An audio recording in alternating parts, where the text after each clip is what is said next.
Away, ama-Palestinians alendile South Africa. I don't understand ukuthi umuntu omnyama angahlula ukusebenzisa ingqondo kangaka. This is a distraction. Yazi sanibonani, ngiyaxolisa ukuthetha, ngiye ngizwe kuthiwa the truth shall set you free. Lalela mntu omnyama, this is a distraction. Khona into abayenzayo and abafuni ubone.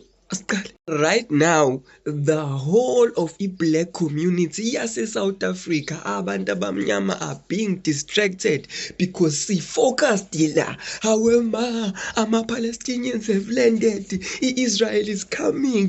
Angahle.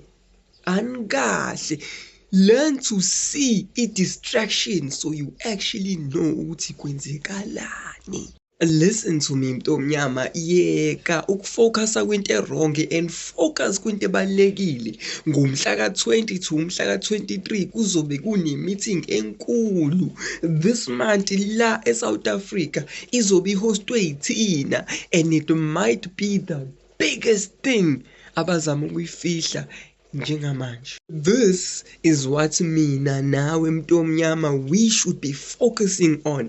I-G20 summit ezokwenzeka la eSouth Africa ngomhla ka-22 to umhla ka-23. Omunye umuntu uzobuza ukuthi mina ngihlanganaphi nalento lena. Awukahle mntu omnyama. Understand ukuthi ama-minerals, ama-ports, i-energy kanye ne-lithium le etholakale la eSouth Africa are at risk because iSITA knows ukuthi Africa is the future and bona bafuna its minerals, its land and its trade routes. Therefore, the government created into ekuthiwa the strategic access window. Isaw la khona they gave iSITA a 12 months period yokuthi bona they can bid for i-development le ezokwenzeka la eSouth Africa. Hayi ukuthi sibaphi ownership, no, sibapha ama-rights to certain areas la eSouth Africa anomnotho. Yazi mntu omnyama, you don't understand.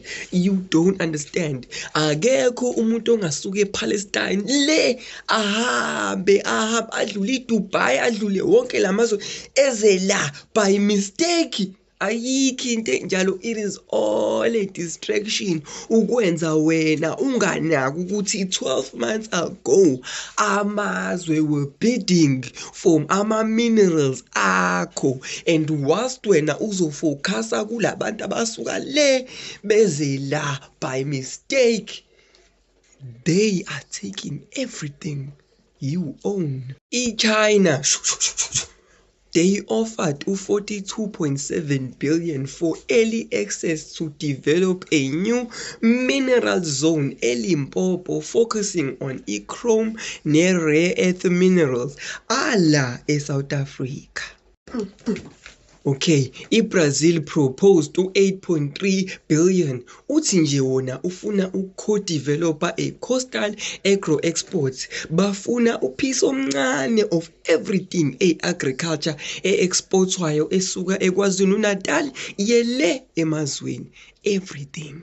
I-United Arab Emirates ithi yona izofaka u-16.9 billion for a long-term renewable energy partnership ne-South Africa. All they want is iland yase-Northern Cape. I-India ithi nje ifuna ukusinika into encane, izosinika u-11.4 billion just nje ukuthi bona benze a pharmaceutical manufacturing zone eKwaZulu Natal. What does that mean? That means ukuthi bona bafuna sibaphi indawo la khona bezogaya khona imishanguzo and resell leyo mishanguzo to the rest of iSouth Africa. I-European Union ithi yona izosinika u-32 billion. All they want i-Arab zenkosi is to expand iSaldanha Bay Industry Zone for green hydrogen shipping. Kusho ukuthi whatever area that they decide to expand, they will control and they will be the ones who profit from anything that gets exported or imported into South Africa. Buya, there's more, there's always more. Understand ukuthi South Africa will receive a hosting dividend bonus. Lokho kusho ukuthi if ama-investors bafaka imali izidlule u-150 billion, i-South Africa will receive ibonus engango-12.5 billion just for ukuhosta i-G20. Hlakanipha-ke mntomnyama and understand ukuthi angivele ngavuka ekuseni ngenza ividiyo. I'm trying to show you ukuthi kuko konke okwenzekalayo, all the noise that is going on, bazama ukufihla lo, ngoba thina kahle kahle la sikhona, sila. Yezwa mntomnyama, and they will do anything to distract wena from the truth, from knowing ukuthi no, ngomhla ka-22 nangomhla ka-23 sizobe sise-Joburg and sonke si-focused la. Ngiyayiphinda lento because ngifuna ingene la mntomnyama. Right now you are focusing on the wrong thing. Unaka ama-Palestine afike e-OR Tambo, unake into eyiphephuli, sila la sikhona. There's gonna be a meeting yama-elites and they will be discussing i-future yezwe lakho. Babhizi bayahleplelana ama-pieces because all roads are leading to 2030.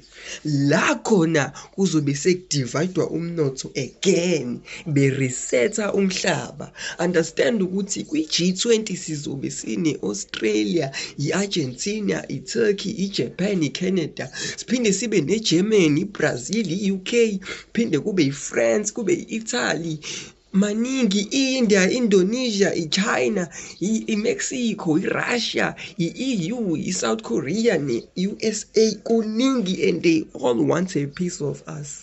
Lalela-ke mntomnyama, listen to me very carefully. IJapani ibona asebebhide the most amount of money, bathi bona bazosifakela u-44.2 billion, and bona bafuna into encane nje. Bathi bona bafuna exclusive development rights to South Africa's upcoming lithium manufacturing.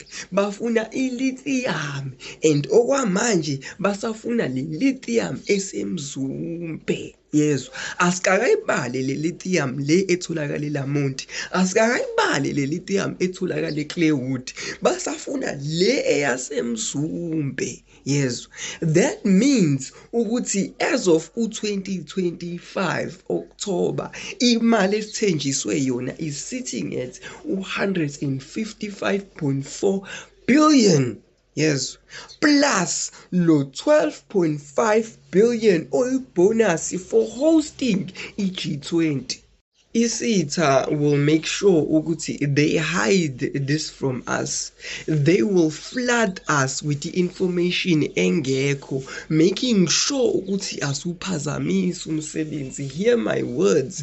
Njengamanje i-media will flood you with i-drama, ama-challenge, ama-trends, to make sure that you forget, to make sure that you do not see the truth.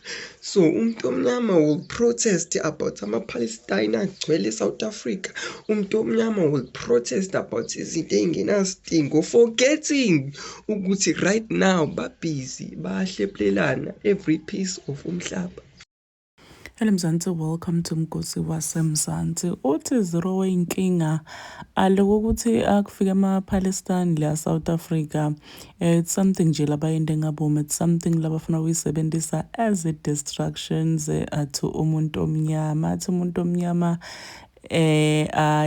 akafocuse kulabantu bokufika basePalestine, bona abantu khona ukwenda kahle lobugebengu alaba kwendako, bathi khona kuthengisa kahle South Africa njengoba vele bayithengisa seyihamba. So uyasho nje ukuthi lokhu bakwenda ngapho bafuna usinine vele ingcindutenu alifocuse kulabantu bokufika bemaPalestines, and khona ukuthi nifocuse ekuqoshani bona, nithathe yonke energy yoniphose laphana while bona basebenzisa lokho as a distractions. Nomfana lona he's very smart, and sometimes vele ngitibude ukuthi wena letigaqa letingaka lo mfana lahlezi akhuluma laphana ku TikTok engabe utithatha lo mfana, but he's so intelligent, shamhlakaniphile. And bala abaningi bashilo lapha etinkundleni tokuxhumana ukuthi cha zero inkinga ukhuluma iqiniso akusimanga lo ukhuluma vele bafuna ukuthi sathe yonke ifocus yethu siyishift kulabantu abokufika bemaPalestine labathi bona baduhile. Please do comment what you think below down on the comment section. I'll see you on the next one. I'm signing out. Goodbye.